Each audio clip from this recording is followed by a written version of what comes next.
இன்றைய முக்கிய செய்திகள். ரஷ்யாவின் கிழக்கு கடற்கரை பகுதியில் ஏற்பட்ட சக்தி வாய்ந்த நிலநடுக்கம். 17 நாடுகளுக்கு சுனாமி எச்சரிக்கை விடுக்கப்பட்டதால் பரபரப்பு. ஆபரேஷன் சிந்தூரின் போது ட்ரம்ப் மோடி பேச்சுவார்த்தை நடத்தவில்லை. மாநிலங்களவையில் வெளியுறவுத்துறை அமைச்சர் ஜெய்சங்கர் விளக்கம்.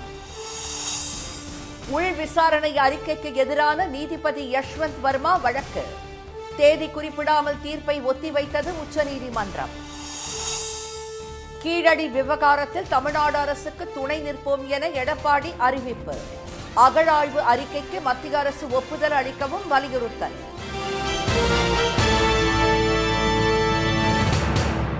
வணக்கம். வணக்கம். ரஷ்யாவில் ஏற்பட்ட பயங்கர நிலநடுக்கத்தை தொடர்ந்து ரஷ்யா, ஜப்பான், அமெரிக்கா உள்ளிட்ட 17 நாடுகளுக்கு சுனாமி எச்சரிக்கை விடுக்கப்பட்டு லட்சக்கணக்கான மக்கள் பாதுகாப்பான இடங்களுக்கு அப்புறப்படுத்தப்பட்டனர். ரஷ்யாவின் கிழக்கு கடற்கரை பகுதியில் இன்று காலை சக்தி வாய்ந்த நிலநடுக்கம் ஏற்பட்டது.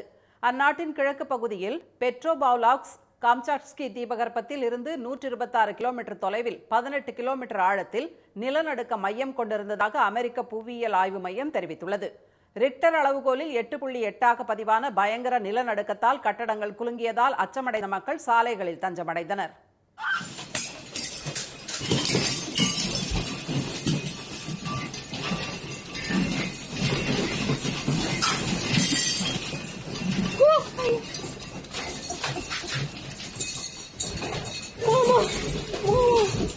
சக்தி வாய்ந்த நிலநடுக்கம் காரணமாக ரஷ்யாவில் மின்சாரம் மற்றும் தொலைத்தொடர்பு சேவைகள் கடுமையாக பாதிக்கப்பட்டன. நிலநடுக்கத்தை தொடர்ந்து ரஷ்யாவின் காம்சாட்ஸ்கி தீபகற்பத்தை சுனாமி தாக்கியது. குரில் தீவுகளில் உள்ள செவேரோ குர்லிக்ஸ் பகுதியில் 4 மீட்டர் உயரத்திற்கு எழுந்த சுனாமி அலைகள் கடற்கரையை தாக்கியதால் அருகில் இருந்த கட்டடங்கள் பாதிக்கப்பட்டன.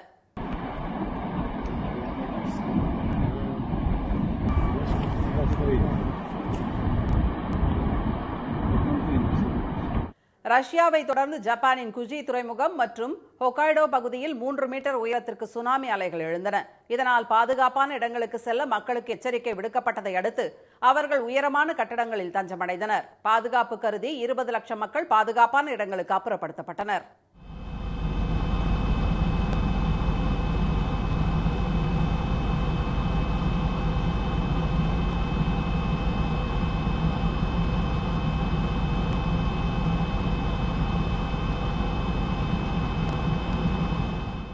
சுனாமி அலைகளால் மிகப்பெரிய திமிங்கலங்கள் கடற்கரைக்கு அடித்து வரப்பட்டன. அமெரிக்காவின் கலிபோர்னியா, ஹொனாலுலு, ஹவாய் தீவுகளிலும் 5 அடி உயரத்துக்கு எழும்பி சுனாமி அலைகள் தாக்கின. இதையடுத்து கடற்கரைக்கு மக்கள் செல்ல தடை விதிக்கப்பட்டதால் மக்கள் நடமாட்டமின்றி கடற்கரை வெறிச்சோடி காணப்பட்டது.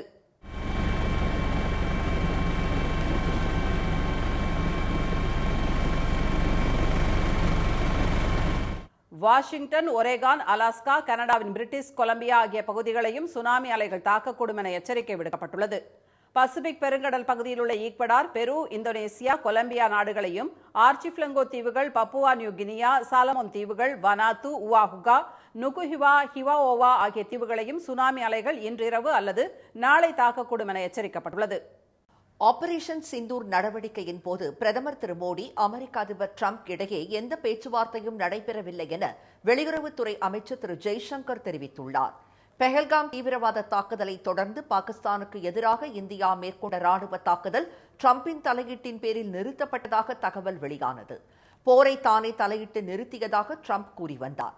இது பெரும் சர்ச்சையை ஏற்படுத்திய நிலையில் எதிர்க்கட்சிகளின் தொடர் வலியுறுத்தலின் பேரில் நாடாளுமன்றத்தில் விவாதம் நடைபெற்று வருகிறது. மக்களவையில் நேற்று பிரதமர் விளக்கம் அளித்த நிலையில் மாநிலங்களவையில் இது தொடர்பாக வெளியுறவுத்துறை அமைச்சர் திரு ஜெய்சங்கர் இன்று பேசினார். உலகின் எந்த தலைவரும் இந்தியாவின் ஆபரேஷன் சிந்தூர் பதிலடி தாக்குதலை நிறுத்திக் கொள்ள வேண்டும் என கூறவில்லை என்றும் இது தொடர்பாக நடந்த உரையாடல்களில் வர்த்தகம் குறித்து பேசப்படவில்லை என்றும் தெரிவித்தார். ஏப்ரல் 12ஆம் தேதி முதல் ஜூன் 12ஆம் தேதி வரை பிரதமருக்கும் அதிபர் டிரம்பிற்கும் இடையே எந்த தொலைபேசி உரையாடலும் நடைபெறவில்லை என்றும் அவர் கூறினார். மேலும் ஐநா பாதுகாப்பு கவுன்சில், பிரிக்ஸ் மற்றும் குவாட் அமைப்புகள் என உலக அளவில் தீவிரவாதத்திற்கு எதிரான நடவடிக்கையை கொண்டு சென்றதில் தற்போது இந்தியா வெற்றி பெற்றுள்ளதாகவும் பாகிஸ்தான் தீவிரவாதத்தை கைவிடும் வரை சிந்து நதிநீர் ஒப்பந்தம் நிறுத்தி வைக்கப்படும் என்றும் திரு ஜெய்சங்கர் தெரிவித்தார். இந்நிலையில் பிரதமரின் நீண்ட விளக்கத்தில் ஒரு இடத்தில் கூட ட்ரம்ப் பெயரை குறிப்பிடவில்லை என்றும் அப்படி கூறினால் நடந்த விவரத்தை முழுமையாக ட்ரம்ப் கூறிவிடுவார் என்ற அச்சத்தில் அவரது பெயரை பிரதமர் தவிர்த்துள்ளார் என்றும் நாடாளுமன்ற வளாகத்தில் செய்தியாளர்களிடம் பேசிய மக்களவை எதிர்க்கட்சித் தலைவர் திரு ராகுல் காந்தி குற்றம் சாட்டினார். So it's obvious. I mean, Prime Minister has not said that Trump is lying. It's obvious what has happened. सबको मालूम है. बोल नहीं पा रहे. That is the reality. மக்களவையில் நேற்று பிரதமர் திரு மோடி விளக்கமளித்த பின் தமது ஏர்போர்ஸ் 1 சிறப்பு விமானத்தில் செய்தியாளர்களிடம் பேசிய அமெரிக்க அதிபர் ட்ரம்ப் தான் மேற்கொண்ட முயற்சி காரணமாகவே இந்தியா பாகிஸ்தான் இடையே போர் நிறுத்தம் ஏற்பட்டதாக 30வது முறையாக மீண்டும் கூறியிருப்பது குறிப்பிடத்தக்கது. நீதிபதி திரு யஷ்வந்த் வர்மா வீட்டில் கட்டுக்கட்டாக பணம் கண்டுபிடிக்கப்பட்டது தொடர்பான உள் விசாரணை குழுவின் விசாரணை அறிக்கையை எதிர்த்து அவர் தாக்கல் செய்த வழக்கின் தீர்ப்பை உச்சநீதிமன்றம் ஒத்திவைத்துள்ளது. டெல்லி உயர்நீதிமன்ற நீதிபதி பதவியில் இருந்த யஷ்வந்த் வர்மா வீட்டில் கடந்த மார்ச் 14ஆம் தேதி தீப்பற்றி எறிந்த போது 28 கோடி ரூபாய் பணக்கட்டுகள் கண்டுபிடிக்கப்பட்ட விவகாரம் நாட்டையே உலுக்கியது. உடனடியாக அவர் அலகாபாத் உயர்நீதிமன்றத்திற்கு மாற்றப்பட்டதுடன் நீதித்துறை பணிகளிலிருந்தும் விடுவிக்கப்பட்டார். 3 நீதிபதிகள் அடங்கிய உள் விசாரணை குழு முதற்கட்ட விசாரணை நடத்தி அவரை பதவி நீக்கம் செய்ய பரிந்துரைத்தது. நீதிபதி யஷ்வந்த் வர்மா ராஜினாமா செய்ய வேண்டும் அல்லது விருப்ப ஓய்வில் செல்ல வேண்டும் என்று உச்சநீதிமன்றம் கேட்டுக்கொண்ட பிறகும் அதனை அவர் ஏற்காததால் வேறு வழியின்றி பதவி நீக்க பரிந்துரையை அப்போதைய தலைமை நீதிபதி திரு சஞ்சீவ் கன்னா மத்திய அரசுக்கு அனுப்பி வைத்தார். ஆனால் உச்சநீதிமன்ற உள் விசாரணையை எதிர்த்தும் தலைமை நீதிபதி அனுப்பிய பரிந்துரையை எதிர்த்தும் திரு யஷ்வந்த் வர்மா உச்சநீதிமன்றத்தில் வழக்கு தொடர்ந்துள்ளார். நீதிபதிகள் திரு திபாங்கர் தத்தா, திரு ஏஜி மஷிஷ் ஆகியோர் முன்பு இந்த வழக்கு இன்று மீண்டும் விசாரணைக்கு வந்தபோது வாதிட்ட மனுதாரர் தரப்பு வழக்கறிஞர் திரு கபில் சிபல், நீதிபதிகள் விசாரணை சட்டப்படி உள்ளக விசாரணை மூலம் ஒரு நீதிபதியை பதவி நீக்கம் செய்ய முடியாது என்று கூறினார். நீதிபதிகளை நீக்கும் செயல்முறையை உள்ளக நடைமுறை தூண்டினால் அது அரசியலமைப்பு சட்டப்பிரிவு 124ஐ மீறுவதாகும் என்று அவர் தெரிவித்தார். உள்ளக நடைமுறையின் அடிப்படையில் ஒரு நீதிபதியை நீக்க தலைமை நீதிபதி பரிந்துரைக்கும் போது அது நாடாளுமன்றத்தின் செயல்முறையை பாதிக்கக்கூடும் என்றும் அத்தகைய பரிந்துரையை வழங்குவதன் மூலம் நாடாளுமன்ற விவகாரத்தில் தலைமை நீதிபதி தலையிடுகிறார் என்றும் திரு கபில் சிபல் கூறினார். அதனை ஏற்க மறுத்த நீதிபதிகள் உச்சநீதிமன்றம் வெறும் தபால் நிலையம் அல்ல என்றும் நீதித்துறையின் தலைவர் என்ற முறையில் உச்சநீதிமன்ற தலைமை நீதிபதி நாட்டுக்கு ஆற்ற வேண்டிய சில பணிகள் உள்ளதாகவும் கூறினர். நீதிபதிகளின் தவறான நடவடிக்கை குறித்த ஆதாரம் கிடைத்தால் அதனை குடியரசுத் தலைவருக்கோ அல்லது பிரதமருக்கோ அனுப்ப வேண்டியது தலைமை நீதிபதியின் கடமை என்று நீதிபதிகள் தெரிவித்தனர். உள்ளக விசாரணை நடைமுறை அரசியலமைப்பு சட்டம் 141 படி உச்சநீதிமன்றத்தால் உருவாக்கப்பட்டது என அவர்கள் சுட்டிக்காட்டினர். உள்ளக விசாரணை அரசியலமைப்பு சட்டத்திற்கு எதிரானது என்றால் அந்த விசாரணைக்கு திரு யஷ்வந்த் வர்மா ஒப்புக்கொண்டது ஏன் என நீதிபதிகள் கேள்வி எழுப்பினர். அனைத்து தரப்பு வாதங்களும் நிறைவடைந்த நிலையில் தேதி குறிப்பிடாமல் தீர்ப்பு ஒத்திவைக்கப்பட்டுள்ளது. கீழடி விவகாரத்தில் தமிழ்நாடு அரசுக்கு துணை நிற்போம் என்று அதிமுக பொதுச் செயலாளர் எடப்பாடி திரு பழனிசாமி தெரிவித்துள்ளார். சிவகங்கை மாவட்டத்தில் 2வது நாளாக சுற்றுப்பயணம் மேற்கொண்டுள்ள அவர் திரிபுவனம் அருகே காவலர்களால் தாக்கப்பட்டு உயிரிழந்த அஜித்குமாரின் இல்லத்திற்கு நேரில் சென்று அவரது குடும்பத்தினருக்கு ஆறுதல் கூறினார். இதையடுத்து கீழடி சென்ற எடப்பாடி திரு பழனிசாமி அங்குள்ள அருங்காட்சியகத்தை பார்வையிட்டார். பின்னர் கீழடியில் செய்தியாளர்களிடம் பேசிய அவர் 2014ஆம் ஆண்டு கீழடி அகழ்வாராய்ச்சி தொடங்கப்பட்டதாகவும் அங்கு கிடைத்த பொருட்களை அமெரிக்காவிற்கு அனுப்பி அதன் பழமையை உறுதிப்படுத்தியதாகவும் தெரிவித்தார். மேலும் கீழடி அகழ்வாராய்ச்சி தொடர்பான தொல்லியல் துறையின் அறிக்கைக்கு மத்திய அரசு ஒப்புதல் அளிக்க வேண்டும் என்றும் எடப்பாடி திரு பழனிசாமி வலியுறுத்தினார். அனைத்து இந்திய அண்ணா திராவிட முன்னேற்ற கழகத்தை பொறுத்த வரைக்கும் தமிழுடைய பெருமை உலகத்திற்கு பறைசாற்றுவதுதான் எங்களுடைய நோக்கம். இப்போ இது கேட்டுக்கிறாங்க, அதை கொடுக்கலைங்கிறாங்க. இதில் என்ன முரண்பட்ட கருத்து என்று தெரியல. எங்களை பொறுத்த வரைக்கும் அனுமதி கொடுக்க வேண்டும் என்பதை எங்களுடைய விருப்பம். ஆனால் அவர் கேட்கின்ற விளக்கத்தை இவர்கள் கொடுக்கப்பட வேண்டும். இவர்கள் என்ன விளக்கம் கொடுத்தாங்க, அவர் என்ன விளக்கம் கேட்டாங்கன்னு நாங்கள் அரசியல் இன்னைக்கு ஆட்சி அதிகாரத்தில் இல்லை. இருந்தாலும் இந்த கீழடியில் இந்த மாநில அரசு கேட்பதற்கு நாங்கள் துணை நிற்போம். தமிழ்நாட்டில் பல அரசு கலை அறிவியல் கல்லூரிகளில் முதல்வர்கள் நியமிக்கப்படவில்லை என்று குற்றம் சாட்டிய எடப்பாடி திரு பழனிசாமி பேராசிரியர்கள் பற்றாக்குறை இருப்பதாகவும் குறிப்பிட்டார். இஸ்ரோ நாசா இணைந்து உருவாக்கிய உலகின் அதிநவீன புவி கண்காணிப்பு செயற்கைக்கோள் நிசார் சற்று முன்பு வெற்றிகரமாக விண்ணில் ஏவப்பட்டது. NASA ISRO synthetic aperture radar என்ற விரிவான பெயருடன் கூடிய நிசார் செயற்கைக்கோள் GSLV F-16 ராக்கெட் மூலம் ஆந்திர மாநிலம் ஸ்ரீஹரிகோட்டாவிலிருந்து ஏவுவதற்கான 27.5 மணி நேர கவுண்டவுன் நேற்று பிற்பகல் 2:10 மணிக்கு தொடங்கியது. உலகின் மிகவும் விலை உயர்ந்த நிசார் செயற்கைக்கோள் 11,294 கோடி ரூபாய் செலவில் உருவாக்கப்பட்டுள்ளது. இது 2392 கிலோ எடை கொண்டது. கவுண்டவுன் முடிந்ததும் ஸ்ரீஹரிகோட்டாவிலிருந்து இன்று மாலை 5:40 மணி அளவில் வெற்றிகரமாக விண்ணில் ஏவப்பட்டது. 4, 3, 2, 1, 0. All L40 engines generating nominal thrust. S139 motor ignited. GSLV ராக்கெட்டில் பயணத்தை தொடங்கிய 19 நிமிடங்களில் புவிவட்ட பாதையை எட்டிவிடும் நிசார் செயற்கைக்கோள் பூமியிலிருந்து 747 கிலோமீட்டர் தொலைவில் நிலைநிறுத்தப்படும். இந்த செயற்கைக்கோள் நிலநடுக்க பாதிப்பு, எரிமலை வெடிப்பு, சுனாமிகள், நிலச்சரிவுகள், கண்டத்தட்டுகளின் நகர்வுகள் ஆகியவற்றை பற்றி முன்கூட்டியே தகவல் தெரிவிக்கும் திறன் கொண்டதாகும். விவசாயம் மற்றும் காலநிலை மாற்றம் ஆகியவற்றையும் துல்லியமாக இதன் மூலம் கண்காணிக்க முடியும். பூமியின் மேற்பரப்பில் 1 சென்டிமீட்டர் அளவில் ஏற்படும் மாற்றத்தை கூட நிசார் செயற்கைக்கோளில் உள்ள அதிநவீன கேமராக்கள் படம் எடுத்துவிடும். சென்னையில் தமிழக வெற்றி கழகத்தின் உறுப்பினர் சேர்க்கைக்கான மை டிவிகே என்ற பிரத்யேக செயலியை திரு விஜய் அறிமுகம் செய்தார். பனையூரில் உள்ள கட்சி அலுவலகத்தில் வெற்றி பேரணியில் தமிழ்நாடு என்ற இந்த உறுப்பினர் சேர்க்கைக்கான செயலியை வெளியிட்ட அவர் ஒரே குடும்பத்தைச் சேர்ந்த 3 தலைமுறையினருக்கு தாவேகா உறுப்பினர் அட்டையை வழங்கினார்.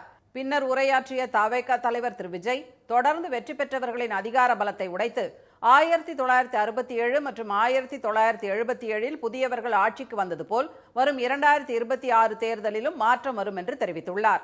அண்ணா கூறியதைப் போல மக்களிடம் செல், மக்களுடன் வாழ் என்பதை சரியாக செய்தால் போதும் வெற்றி பெற முடியும் என்று கூறினார். வெற்றி பேரணியில் தமிழ்நாடு திட்டத்தின் கீழ் அனைத்து குடும்பத்தையும் உறுப்பினராக சேர்த்து நம்மால் வெற்றி பெற முடியும் என்றும் அவர் தெரிவித்தார்.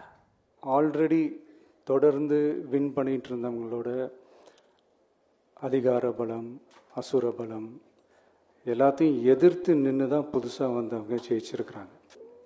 1967 and 1977 அது மாதிரி 2026 அமைய போகுது. வீதிக்கு வீதி, வீட்டுக்கு வீடு எல்லோரையும் சந்தித்தவர்களே வெற்றி பெற்றுள்ளனர் என்று கூறியுள்ள விஜய், நாம் இருக்கிறோம், நம்முடன் மக்கள் இருக்கிறார்கள், இதற்கு மேல் என்ன வேண்டும் என்று தெரிவித்தார். மதுரை தாவேகா மாநாடு, மக்கள் சந்திப்பு என அடுத்தடுத்து நடக்கவிருப்பதாக குறிப்பிட்ட அவர் இனி மக்களுடன் தான் தமது பயணம் தொடரும் என்று கூறினார். நெல்லையில் கவின் என்ற பட்டியலின இளைஞர் வெட்டி கொலை செய்யப்பட்ட வழக்கை சிபிசிஐடிக்கு மாற்றி தமிழக அரசு உத்தரவிட்டுள்ளது. தூத்துக்குடி மாவட்டத்தைச் சேர்ந்த கவின் கடந்த ஞாயிற்றுக்கிழமை நெல்லையில் கொலை செய்யப்பட்டார்.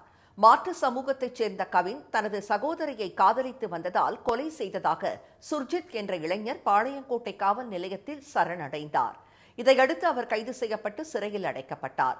அவர் மீது இன்று குண்டர் தடுப்பு சட்டத்தின் கீழ் நடவடிக்கை எடுக்கப்பட்டுள்ளது.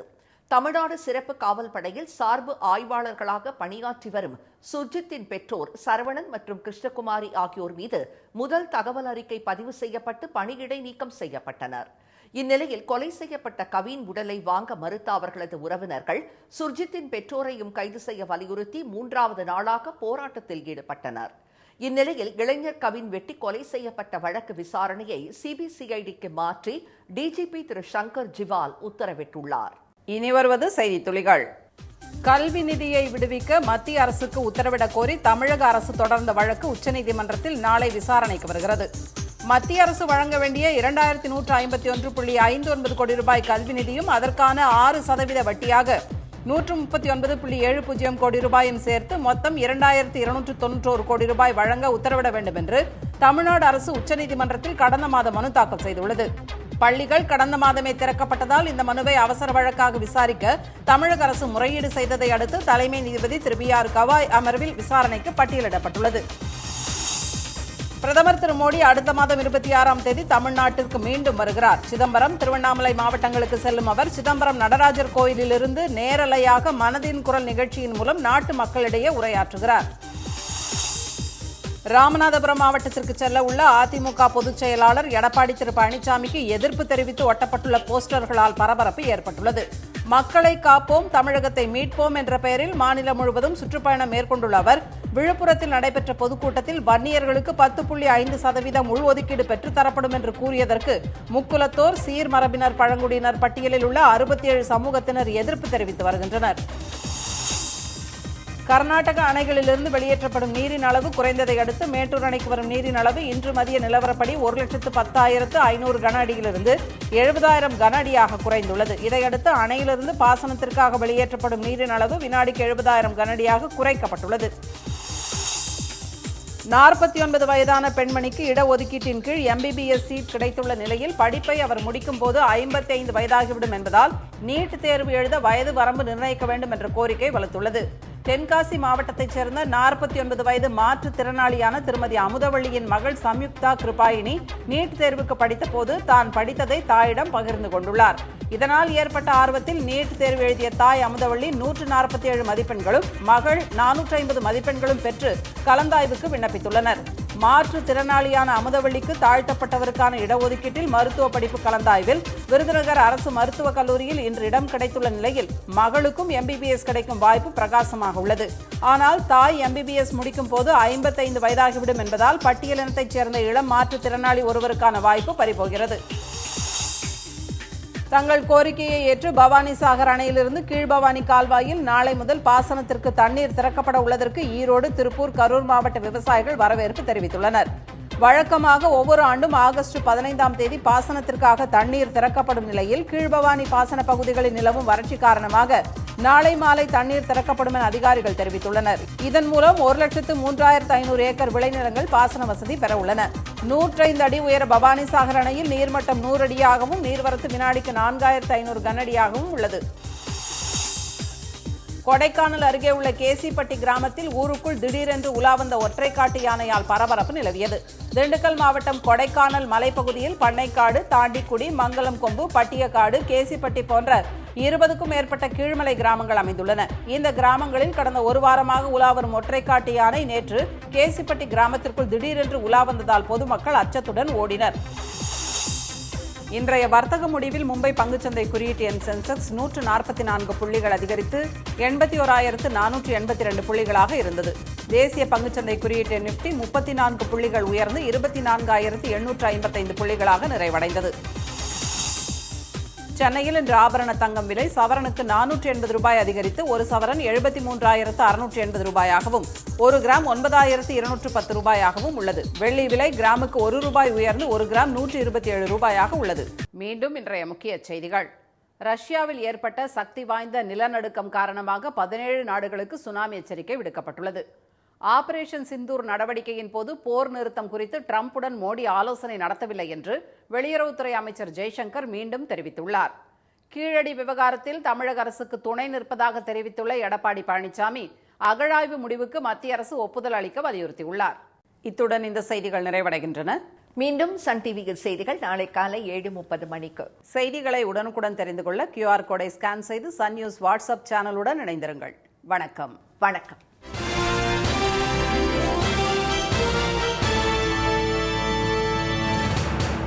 உடனுக்குடன் செய்திகளை தெரிந்து கொள்ள சன் நியூஸ் பெல் ஐகானை கிளிக் பண்ணுங்க.